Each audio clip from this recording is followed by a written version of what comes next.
This is your News Source Evening Bulletin for today, Monday, the 19th day of August in the year 2019. Here's what we're tracking tonight.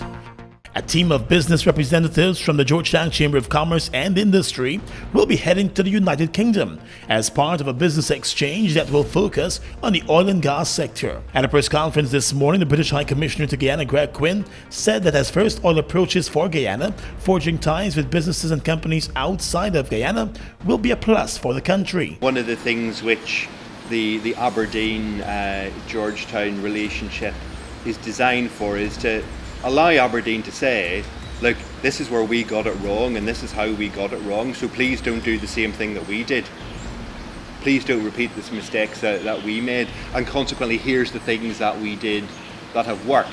So to get the council and to get the wider government thinking about, okay, we've got this money coming in, it's going to change not just Georgetown but the country fundamentally. So what are the pitfalls and what are the benefits that we need to look out for? The president of the Georgetown Chamber of Commerce and Industry, Nicholas Boyer, said the chamber is pleased to be part of the exchange. He noted that it represents a building of the relations between the two countries. That's positive news that Guyana's relationship with the UK from an oil industry perspective will be strengthened, and from the private sector that is not directly an oil company. We want to be ready to be able to provide services and understand the network of service providers in the UK using these types of exhibitions.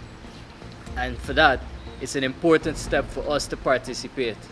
So this is the first of its kind, let's say the second step from our engagement with Aberdeen, but the first of its kind in us going to the Offshore Europe event. Just recently, the UK-based Tullow Oil Company announced its first oil find offshore Guyana. Both the High Commissioner and the GCCI President welcomed the discovery and said systems must be in place to ensure the true benefits are realized. A number of British investors have been looking at strengthening ties and doing more business in Guyana. Until we set up a Petroleum Commission, and then as part of that Petroleum Commission you have a local content commission and whatever other parts you need to regulate it. Insulate that from too much political control. You must have some political oversight and parliamentary oversight. Until you do that, if you notice with the Exxon contract and the Tullow contract, you have very varying terms, right? So we need to move management of our oil industry out of direct control by political actors, insulate it and make it transparent. More news coming up in just a moment. Fuel it up and win! Fuel it up and win! Yes! You heard right! Fuel up at Guy Oil $5,000 or more and enter to win! Tune in to Jumpstart on 94.1 FM Monday and Friday to receive your call to win big! Check Facebook for participating locations and more details. Look at your fuel system, boy! High mileage and performance, boy! Fuel it up and win!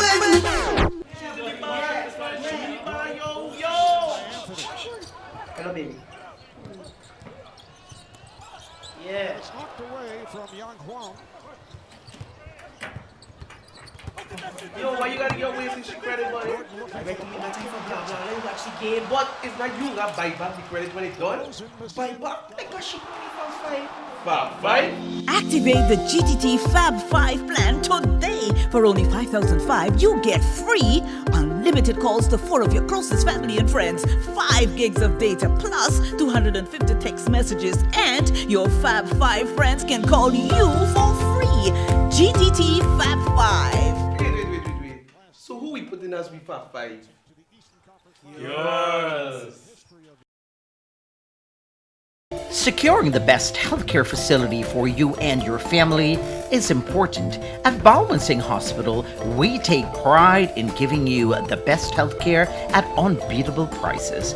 We offer a 24-hour emergency care, a well-equipped ambulance, the best group of international doctors. Whatever your medical needs are, we are here to make sure you're taken care of like family. From eye care to dental service, the best, most experienced gynecologist, pediatric care, skin care, well-trained radiologist, and a trauma center. Our goal is to get you healthy so you can live a healthier life. Balwant Singh Hospital, caring for you and your family by offering healthcare at unbeatable prices. Live, love, and enjoy life. Call 226-4279 or visit us at 314 East Street, Georgetown. Balwant Singh, best healthcare at unbeatable prices. The Guyana Elections Commission has commenced the conduct of house-to-house registration in your area. Be on the lookout for the registration officials with authorized identification. You must have relevant original documents to get registered: a birth certificate, valid passport, certificate of naturalization or registration, adoption certificate, marriage certificate, deed poll. Registration is a legal requirement. Make it your responsibility to register. If you were previously registered, you must register again. Look out for GCOM. For more information, contact GCOM on 225-0277 or 223-9653. Email pro@gcom.org.gy. Visit the website at www.gcom.org.gy or contact the nearest GCOM registration office. Welcome back. The government of Russia is still to respond to Guyana's request for a full withdrawal of the statement made by the spokesperson for the Russian Foreign Ministry that the United Kingdom was constructing a military base in Guyana's Essequibo region. Guyana has denied the setting up of any such base and described the statement by the Russian official as utterly false.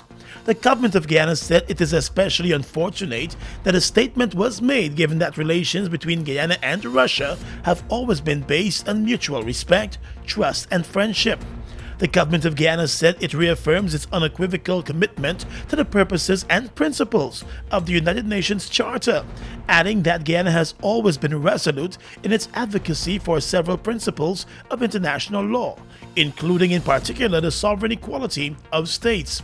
The government said it rejects any suggestion that it would allow its sovereign territory to be used in a manner inconsistent with its neighborly and peaceful relations with Venezuela. The statement added that Guyana remains fully committed to the January 2018 decision of the United Nations Secretary General, pursuant to his authority under the 1966 Geneva Agreement, to choose the International Court of Justice as the means for the peaceful settlement of the controversy with Venezuela.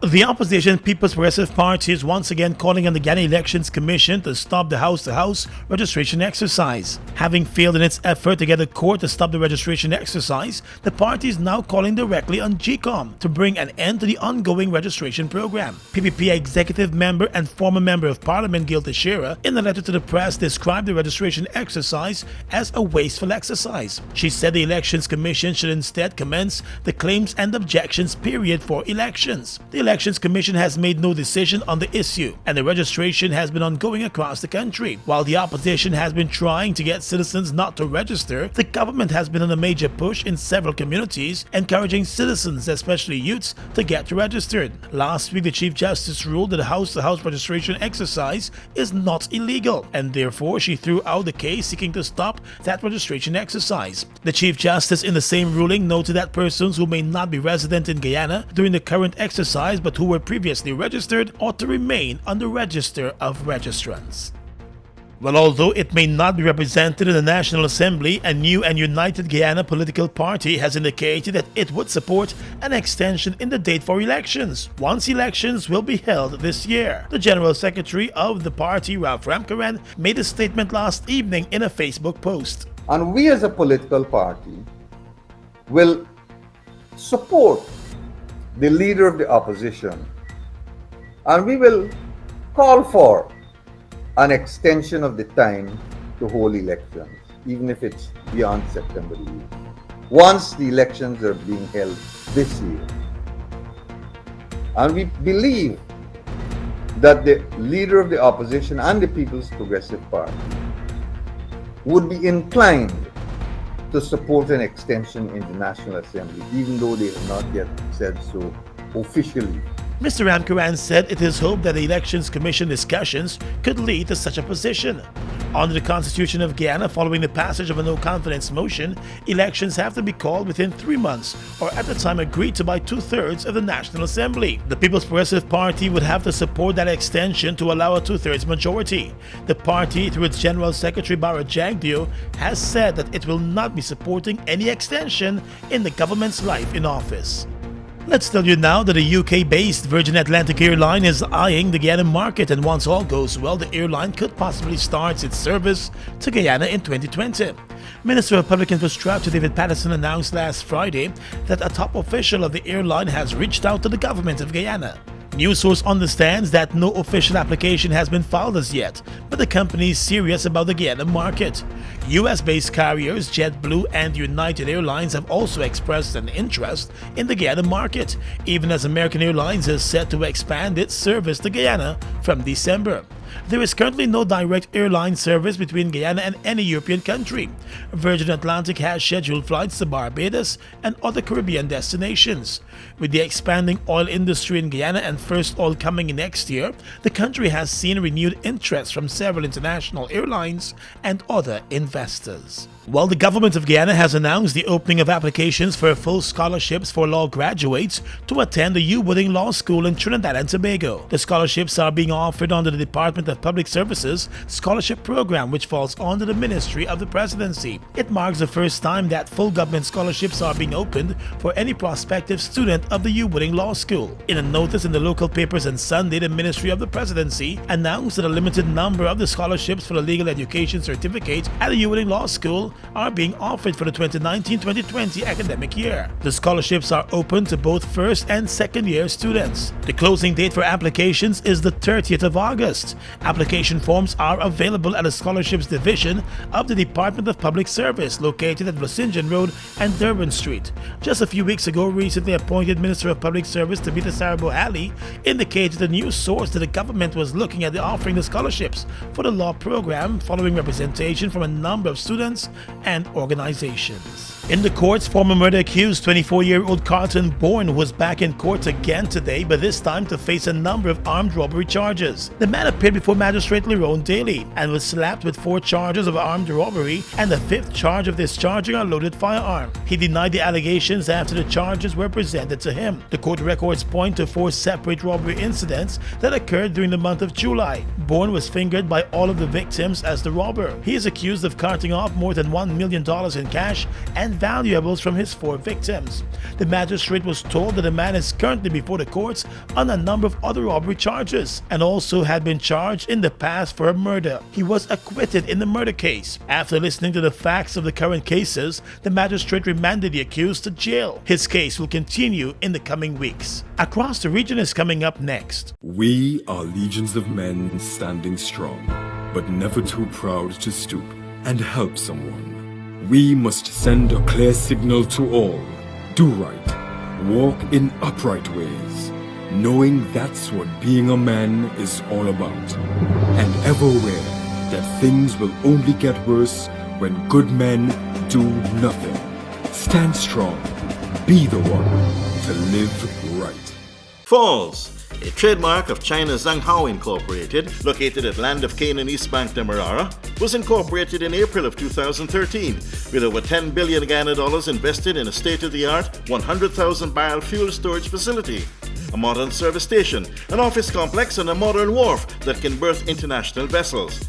Having no association with any other fuel company, Falls imports its own fuel, which meets quality specifications, has all the legal permits, and is in compliance with international requirements.